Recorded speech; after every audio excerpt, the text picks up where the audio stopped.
بسم الله الرحمن الرحيم. الحمد لله رب العالمين، وصل اللهم على محمد وعلى آله وصحبه وسلم. وبعد أيها الإخوة، waxaan jecel lahay maanta inaan wax yar ka nidhaahno salliga nebiga calayhi salaatu wasalaam, saddex qodob oo ku saabsan sababta aan u dooranayna waa dhowr arrimood.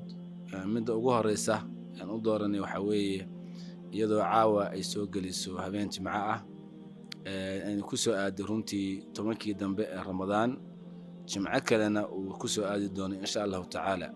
imaamu shaafici raxmatullahi caleyh wuxuu leeyahay: uxibu kahrata asalaati cala annabiy fi kulli xaal, waxaan jecelahay xilli kasta in nebiga calayhi salaatu wasalaam xuskiisa aan badiyo. wa amaa fi lyowmi aljumcati waleylatuha fa ashaddu istixbaaban, habeenka jimcuhu soo gelayo iyo maalinta jimcuhu soo gelayana way ka sii muhiimsan tahay in salliga nebiga la badiyo calayhi salaatu wasalaam. qodobka ugu horreeya marka walaalayaal, salliga nebiga muxuu yahay calayhi salaatu wasalaam? dadka in badan waxaa dhici karta inaysan su-aasha isweydiin. salliga macnihiisu muxuu yahay? wuxuu imaam bukhaari warinayaa raxmatullaahi calayhi, marka aayaddan la fasiraya ah ina allaha wamalaa'ikatahu yusalluuna cala annabiyi yaa ayuha aladiina aamanuu salluu wasallimuu calayhi tasliima. aayaddu waxay tilmaamaysaa ilaahay subxaanahu wa tacaala iyo malaa'igtu inay nebiga ku salliyaan. markii labadaa la sheegay baa mu'miniintiina la amray.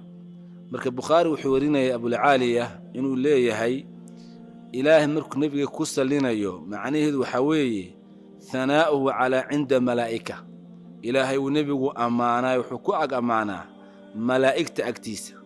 marka salaadda alle nebigu ku sallinayo waa ammaan iyo tashriif weeye calayhi salaatu wasalaam. malaa'igtu salaanta ay nebiga ku sallaynaysana waa duco. intaasuu marka imaam bukhaari wariyey.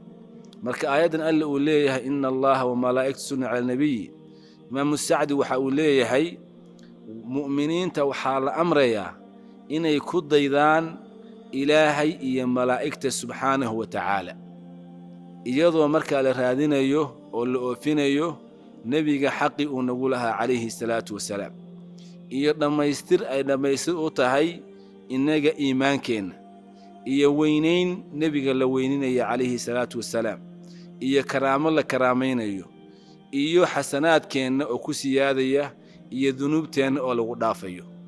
ibnu kathiir raxmatullahi caleyh waxa uu leeyahay maqsuudka aayaddu waxaa weeye waxay tusinaysaa in ilaahay subxaanahu wa tacaala uu nebigiisa dejiyey mansilo aad u sarraysa oo uu qiimeeyey, malaa'igtiisuna ay ku raaceen oo qiimeeyeen. kabacdina waxaa loo soo noqday dhulka dadkii joogay oo waxaa la yidhi nebigii u duceeya ku salliya. marka waxaa nebiga caam noqonaysa inta cirka joogta iyo inta dhulka joogtaaba inay ku salliyaan oo xusaan. ibnu qayim raxmatullaahi caleyh waxa uu leeyahay macalaha ah ilaahay baa ku salliya iyo malaa'igtu ay ku salliyaan, waxaa ka awliyeysan inaa idinku ku sallidaan. maxaa yeelay nebigu wuxuu idiin keenay iimaankii, oo wuxuu idiin keenay barako, oo sharaf adduun buu idiin keenay iyo sharaf aakhiro. intaas marka waa salliga iyo waxa uu yahay iyo macnaha uu leeyahay marka ilaahay ku sallinayaan iyo marka malaa'igtu ku sallinayso iyo mu'miniinta inta la amrayba.